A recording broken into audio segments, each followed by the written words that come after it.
you're like, I don't want to do fucking bullshit activities. Like, I don't drink, I don't gamble, I don't watch porn. You know, I'd rather live a real life. You know, going after things that serve me, like creating a business. You know, have real meaning and purpose in the world. Have a woman that I love. Create a family one day. These are the things that are a real man values. And yeah, just awareness has helped me get there. Well, can you give me a bit of information there? Because people may not understand what awareness means. Yeah. So what does awareness mean to you? What is it? Great question. Yeah, so awareness, what awareness means to me is the ability to notice, right?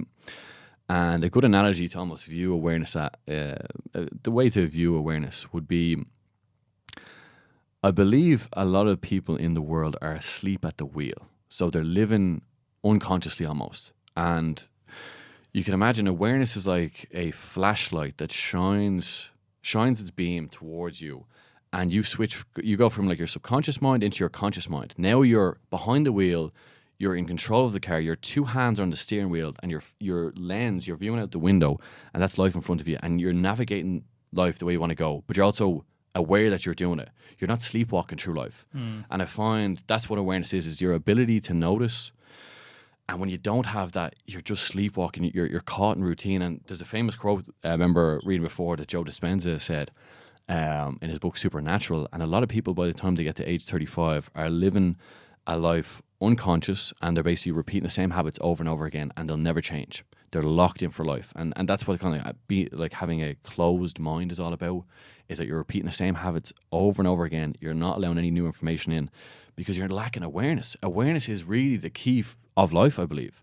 Like, it's so, so important. And go back to meditation as well. It helped me understand the spiritual side of our nature as well. We're all spiritual beings. Well, you said off podcast that when you meditate, you can get to that state where you're nothing. You're nothing, yeah. What do you mean by that? So we were referring to a podcast before we got going that's on Modern Wisdom. His name was...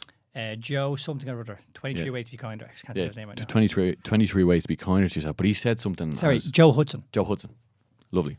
He mentioned on the podcast, he touched on meditation as well, and just stilling the mind, stilling the body, becoming nice and calm.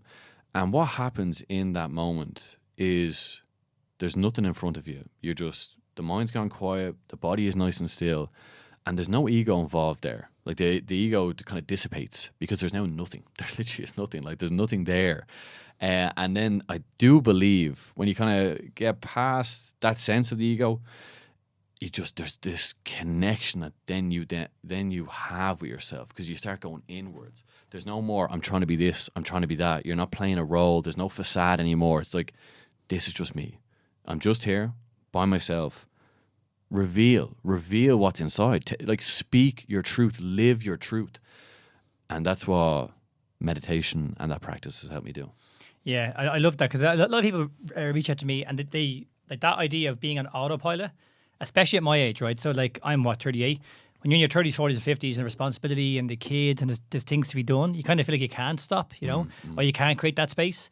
But that awareness to me is everything. And I would agree. I've had conversations on this podcast so many times, Daniel Davey, Damian Brown, and awareness is always the first step. Yeah. Like, you really can't move forward without that awareness. Yeah. I don't know if I've mentioned on this podcast, I definitely mentioned to you, but the cinema screen and the awareness. I love this, yeah. So I just may as well mention it now if I haven't before. But the idea being that the mind is the movie. So if we're sitting in the cinema screen, we think that the movie is the mind and that is life. That is fact. That is what it is. But we actually forget there's a screen in front. And that screen is awareness. Yeah. So you're there talking about being on autopilot. We often get lost in the movie, in the mind, and we just take that as fact. And it just goes on. So whatever negative chatter or bullshit's going on, or habitual things that we aren't even aware of, we just take on as fact. But if you can meditate or write, or we're going to talk about now, discussion, just having good, honest, open conversations, you can gain that awareness. And you go, wait a second, there's a screen here. Wait a second, I'm looking at the mind. I'm looking at the movie going, is that real? And you can rewrite the story. Yeah. You can rewrite your own story, and how you do it. Like, the whole world is reflected back to you, and it's how we see the world. But the world is also constructed inside your own mind. And this is the power of thought. Like, your thoughts create your reality. And what meditation has taught me, or what breathwork and stillness and awareness has taught me, is like, we can rewrite the story of our own minds, which is a powerful position, especially as a man.